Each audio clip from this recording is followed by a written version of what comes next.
Javier, sabemos que sos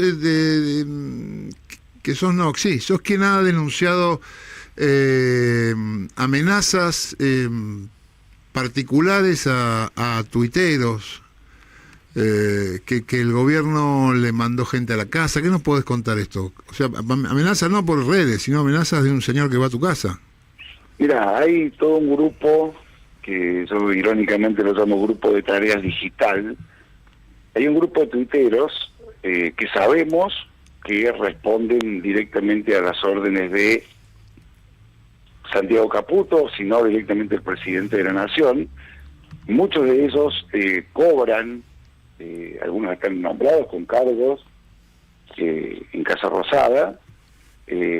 Sabemos que han tenido numerosas reuniones ya desde el comienzo de la gestión del presidente Milei, en Casa Rosada, en el Ministerio de Economía, y que actúan a la vez como una especie de órgano de propaganda, pero que también toman represalias con aquellos que critican, molestan, no solamente opositores o declarados opositores al gobierno, sino muchas veces personas afines que osan desviarse del discurso oficial o de la agenda que imponen en las redes. Ajá. En los aprietes se empiezan con amenazas, con exposición de datos personales, lo que vulgarmente llamamos doxeo. Sí. Donde vivís, tu nombre real, si sos anónimo, tu número de teléfono. Y después la cosa escala porque sigue con amenazas, hostigamiento y a veces consecuencias en el mundo físico, en el mundo real. Sí. Que ahí es difícil trazar una línea porque es difícil saber hasta qué punto eso es causado directamente por esta gente o son terceros que aprovechan y se prenden en esta especie de bullying digital y toman acción más allá de esto. Ahora, tenemos, o vos contás con, ¿sabés si esta gente, los quienes han sufrido las amenazas físicas concretas, como decimos en el mundo real, que es tan raro, ¿no?, hablar así, se han hecho la denuncia, han ido a algún tribunal, alguna cosa así?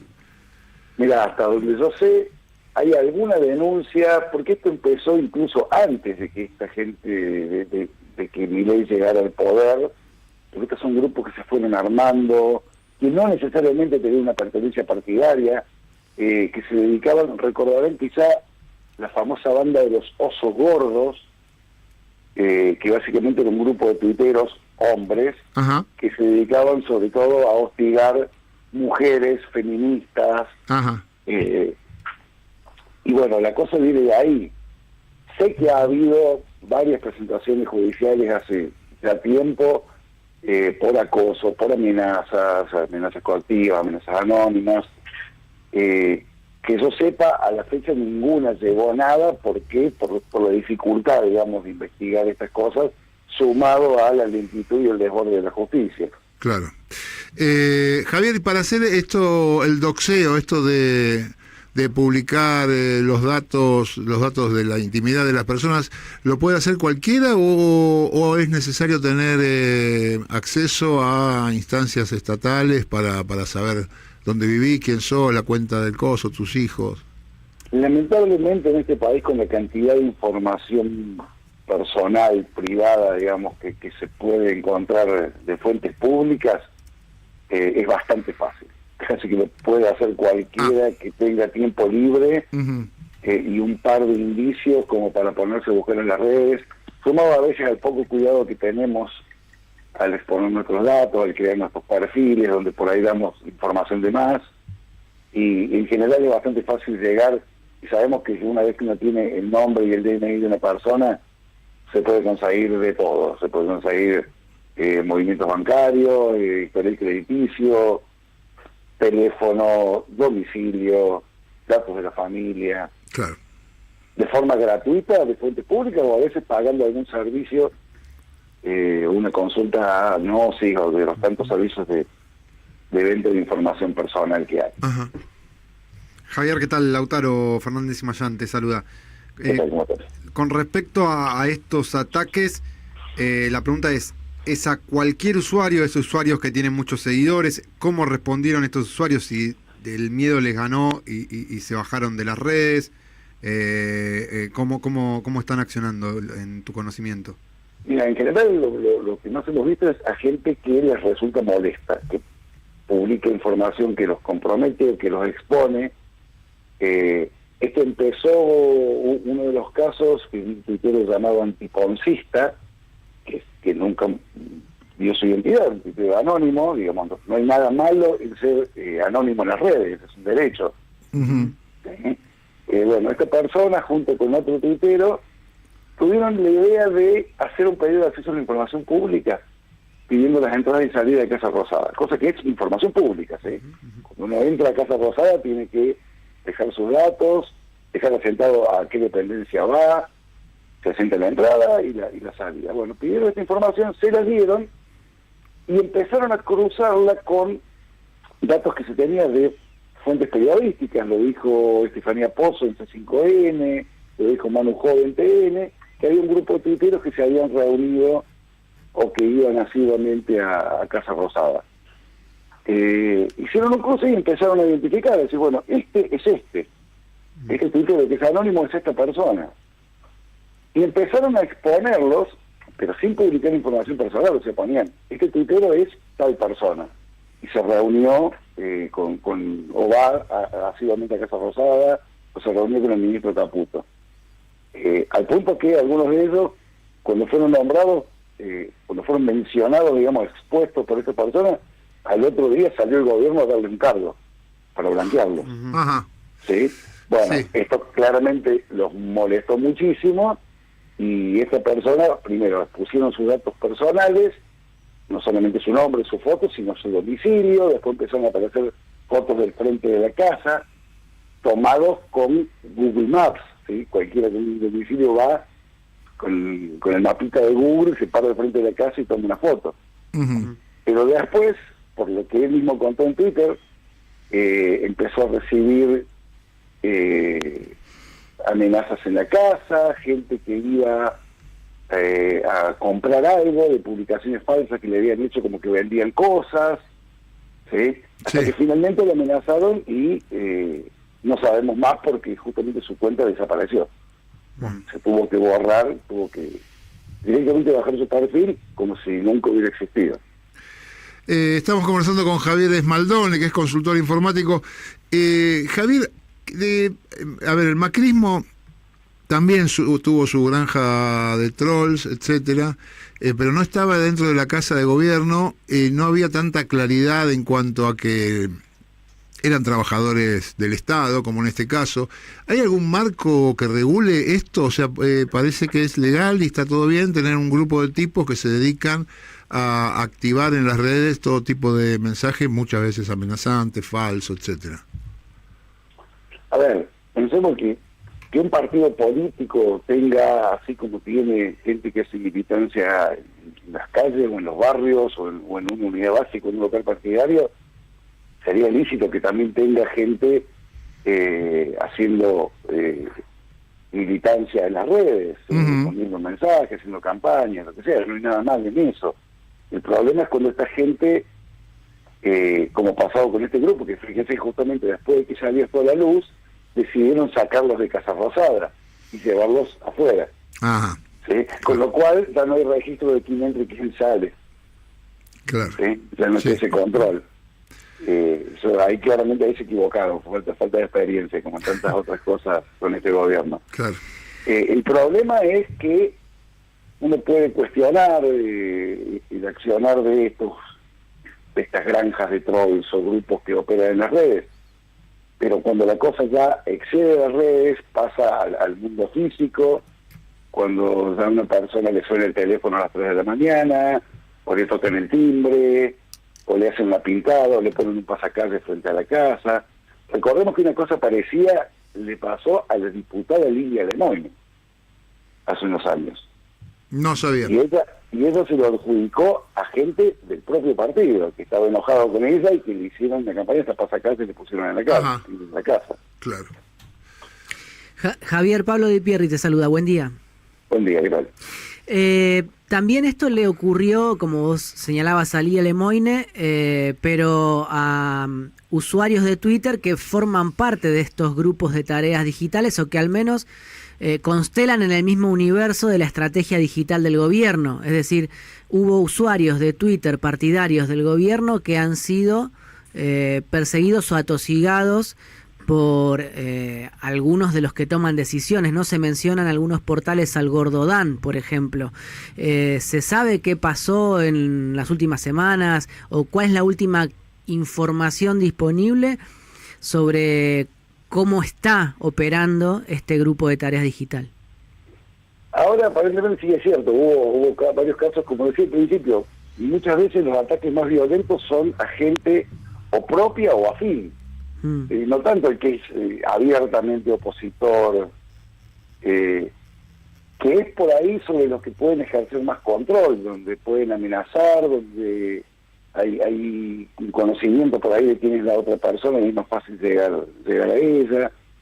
En las últimas semanas, desde que todo esto empezó a salir a la luz, hubo varias notas periodísticas, da la impresión de que lo sacaron de Casa Rosada, y da la impresión de que se han tranquilizado un poco, ¿sí? Uh-huh. Quizás porque también a alguien dentro del gobierno también le molestó un poco esto. Uh-huh.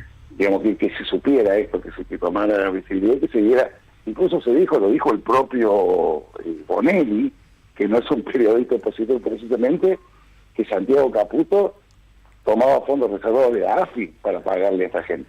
Claro, a eso iba. Por ejemplo, cuando se armó esa campaña que Milei después retuiteó con las fotos de los diputados que votaron contra el articulado de la ley Ómnibus, ¿eso fue orquestado por ese grupo de tareas digital o cómo se armó?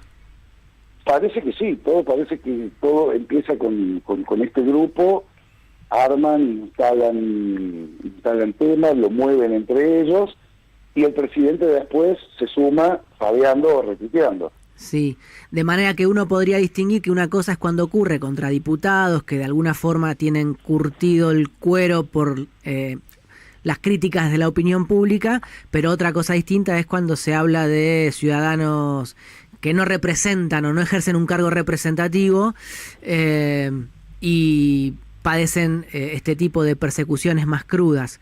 La semana pasada también, por lo menos en Twitter, vi que una usuaria que no participa de las ideas de Milei denunciaba que habían ido a la casa de sus padres y habían amenazado a su madre con que iban a matar a su hija, que es esta usuaria de Twitter. O sea que sí.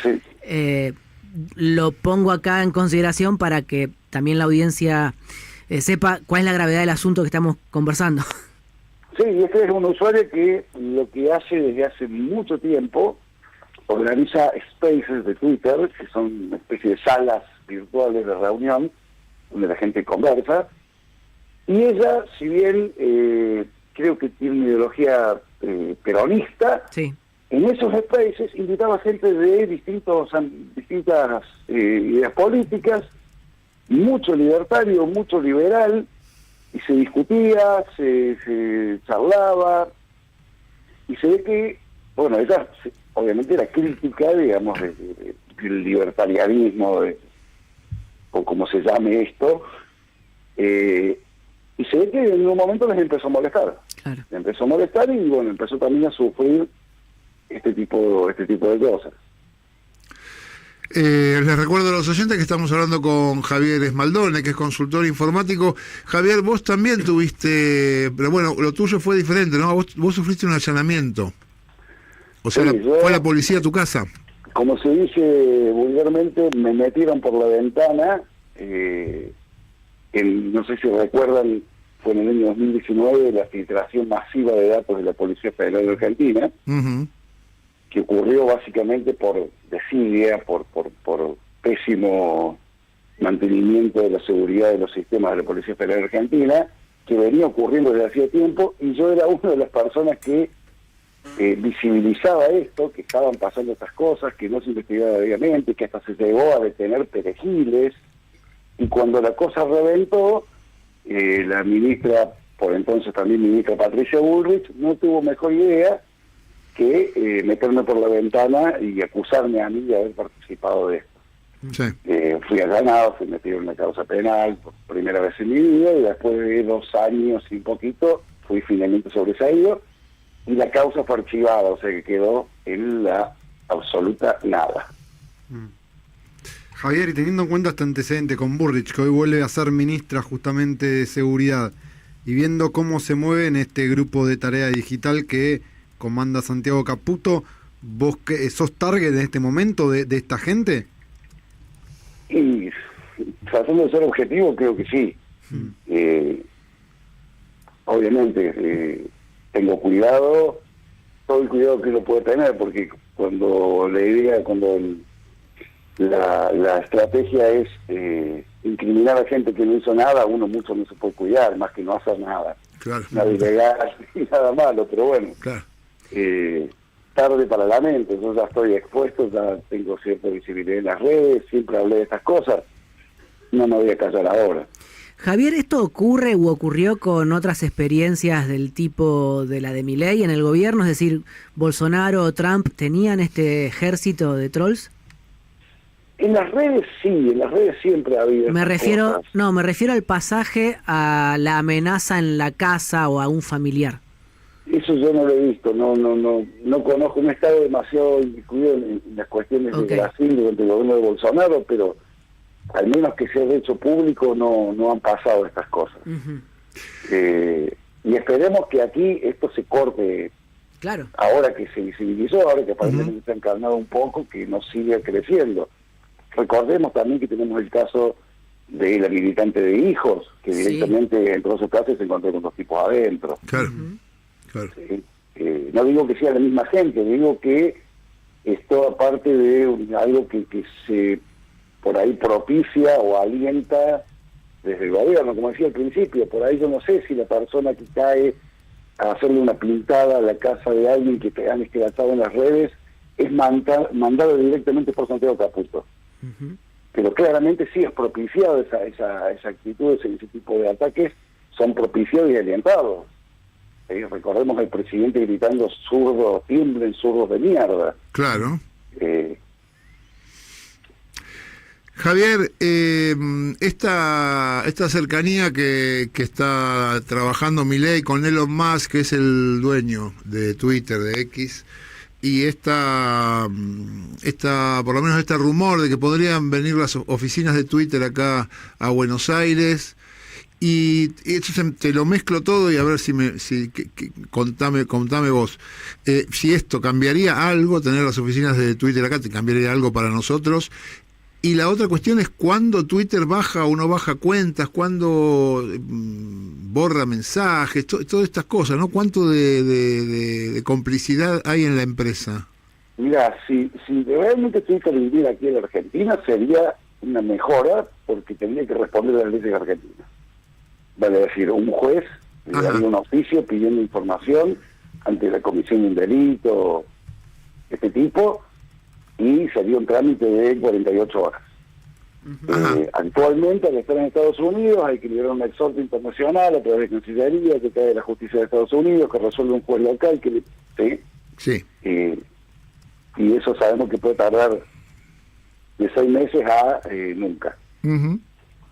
Entonces eso sería algo bueno. Después, respecto de las políticas de Twitter, ahora hay mucho discurso de Elon Musk, pero después a la hora de los bices, digamos, los hechos, Twitter es una empresa privada, le importa poco la libertad de expresión, los derechos de nadie, los cuidan su negocio. ¿Sí? Entonces vemos cuentas que se descosen insultando, agrediendo, amenazando, mandando imágenes, no sé, haciendo apología del nazismo, y no les pasa nada. Y por ahí un usuario hace un comentario con un entrecomillado mal puesto y recibe 200 denuncias de golpe y le cierran la cuenta. Claro. Entonces, otra vez, hay mucho discurso de Elon Musk hablando que ahora sí se puede opinar libremente, pero después abajo hay una empresa que cuida sus intereses económicos, que lo que le importa es generar tráfico, generar ruido, y nada genera más ruido que la indignación. Por eso una campaña que funcionó. ¿Recuerdan los días previos a la marcha del 24 de marzo? Ajá. Cuando alguien propuso dudosamente retirémonos de las redes y todo el mundo dijo no, al contrario, así como no nos retiramos de las calles, no nos retiramos de las redes tampoco. Sí. Salgamos a las redes, hagamos ruido de las redes, pero no les contestemos. ¿Sí? No Sí. le demos difusión, no entremos en el juego. Y fue impresionante porque ese día todas las tendencias en Twitter eran sobre el 24 de marzo y a favor de la conmemoración, el recuerdo del golpe de Estado, la condena Claro. a la represión y demás, y nada de el negacionismo. Ajá. ¿Sí? Y le bajaron las métricas a todos esos. ¿Por qué? Porque de golpe nadie entraba en la discusión, en la pelea, y eso es lo que los alimenta. Ujú. Javier, en ese ¿Sí? sentido, esta movida de bloquear a los que se consideran trolls, ves que también está haciendo que bajen las métricas de esta gente, sobre todo de aquellos que sabemos que trabajan directamente para el gobierno. Hay un dicho viejo de hace más de 20 años en las redes que es "Don't feed the troll", y no alimentes al troll. Cuando uno detecta a alguien que lo que quiere hacer es buscar roña, digamos, Sí. que uno le conteste y se indigne, lo mejor que uno puede hacer es bloquearlo, sacarlo. ¿Sí? No responderle ningún mensaje ni para mandarlo a ningún lado, bloquearlo, y en la práctica esa persona para uno no existe más. Ya él puede seguir expresándose libremente como quiera, pero yo no lo voy a leer. ¿Sí?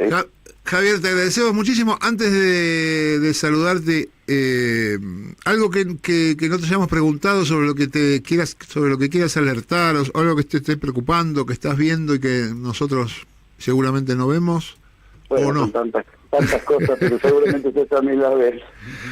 Pero no, eso, o sea, lo más sano en general en las redes es todo lo que uno vea como contenido tóxico, o sobre todo cuando a uno le da cuenta que, hablando en criollo, están buscando la boca, Sí. que quieren hacer contestar, te quieren hacer enojar, bloquear, silenciar o lo que sea, cosa de no entrar en eso. Y les puedo asegurar que cuando uno se pone en ese plan, la experiencia en las redes cambia muchísimo. No quiere decir que uno lea solamente a la gente que coincide con uno. ¿Sí? Sí. Porque las opiniones todas son valiosas. Ajá. Las opiniones fundadas, las opiniones honestas. Ahora, cuando este grupito de quilomberos digitales que generan violencia, a un costado. Javier, te agradecemos muchísimo la comunicación. Gracias por prestarnos este tiempo para charlar con nosotros y te mandamos un abrazo grande. Un placer, abrazo grande. Un gusto, ¿eh? Hablábamos con Javier Esmaldone, consultor informático. Ya venimos.